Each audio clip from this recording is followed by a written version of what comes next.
Your dreams don't care about your feelings. The reason I make these videos is not because I think I'm better than everyone or better than you or anybody.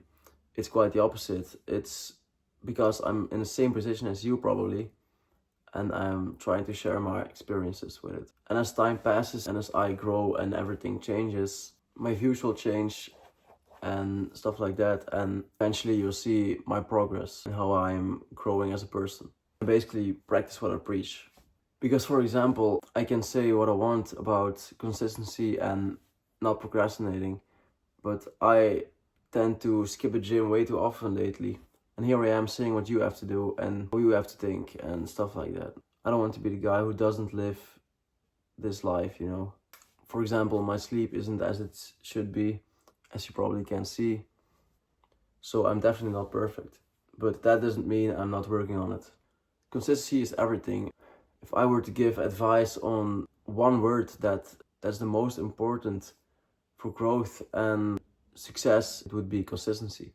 You probably have seen some quote by, I think, Bruce Lee that said, "Fear the man who practiced one kick 1,000 times and not the man who practiced 1,000 kicks once." It's better to go to the gym and train a couple of times, not at your best, than go to the gym once and give it your all. So I think consistency is where growth happens. And also discipline. Discipline and consistency go hand in hand, I think. And discipline beats motivation every day of the week. And that is because when you're motivated, it's basically something temporary and you're dependent from something. You're dependent from something and it basically will never last because you're not always motivated. If I were to wake you up in the middle of the night and say you have to go to the gym, you wouldn't be motivated at all. It never lies. You just do things and it doesn't matter how you feel. Of course, feeling motivated is a great thing and you can use it to your advantage, but without discipline, it doesn't say anything. Without discipline, it's basically wordless. Feelings are temporary and dreams often last forever. And when I'm not feeling motivated and I have to test my discipline, which isn't, as I said, isn't perfect at all, I think about if I don't do the things I have to do, what's the alternative? And it would be living a basic life, basic things, and I never wanted that. By the way, I'm not saying, like I said a couple of times before, that there is something bad with it or something wrong with basic, but it was never for me, and I always knew that. Imagine you're coming home from work and you're trying to achieve your dream body. You had a long shift, you're finally home, you're tired, you can't move anymore, and you finally can lay down and relax. But deep inside, you know you have to go to the gym because that's what you promised to yourself. And you know that if you go to the gym and you return back home, it basically is time again to go to sleep and do it all over again. That's the moment you decide, is it worth it in the end or not? It takes a strong person, a strong man, strong woman, to say, I don't care, I'm going to do it anyway. Discipline is basically a skill you have to learn. It's not something you wake up with. It's something you have to train every day over and over again. And it's hard. It's really hard. Some people never achieve it because it's just too hard. But if you're watching this video, you probably will, because you're just different. And it may not seem like a big deal if you're skipping the gym once. And I know the feeling, it's easy to do. You're teaching yourself bad habits and with time that passes, the results are not going to be in your favor. I promise that. If you're doing the things you don't want to do, good things will happen in the future. And that's also a promise.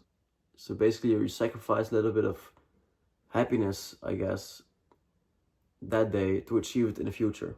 And that's a better way than trading happiness in the future to now. Your future self is fucking begging you to do it. And I'm not just saying that because I experienced it a lot of times. Because I was procrastinating a lot in the past. And thinking that if I logged in then, I would have achieved a lot of more things now.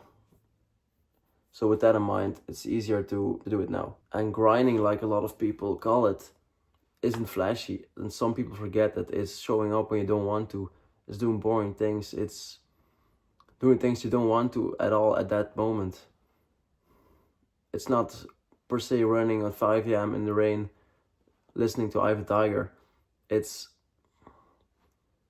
cleaning your room, it's eating healthy, it's going to the gym, It's sometimes sacrificing a lot of things you want to do. And that's what I mean with the motivation and the discipline. The motivation it isn't always cool. You have to be your own drill sergeant and your own recruit at the same time, basically. I read that somewhere and that always stuck with me, because that's exactly what it is. You have to be tough on yourself, and because nobody is going to do it for you, because nobody is going to save you. In this journey, you only have yourself, and that's the harsh truth. And as I said, it can be boring, and you don't need another podcast, you don't need another book, which can be very beneficial, but a lot of times you know what to do, and a podcast isn't going to do it for you. Having dreams is not rare at all. Having dreams is not rare. Everybody has dreams, but only a couple of percent is achieving them, because only a couple of percent is willing to do what it takes. Be the person who belongs to that percentage, Dream big, work hard, and do what it takes. So that's basically all I have to say. If you like this content or can relate, you can like, subscribe, comment, and hopefully see you in the next one.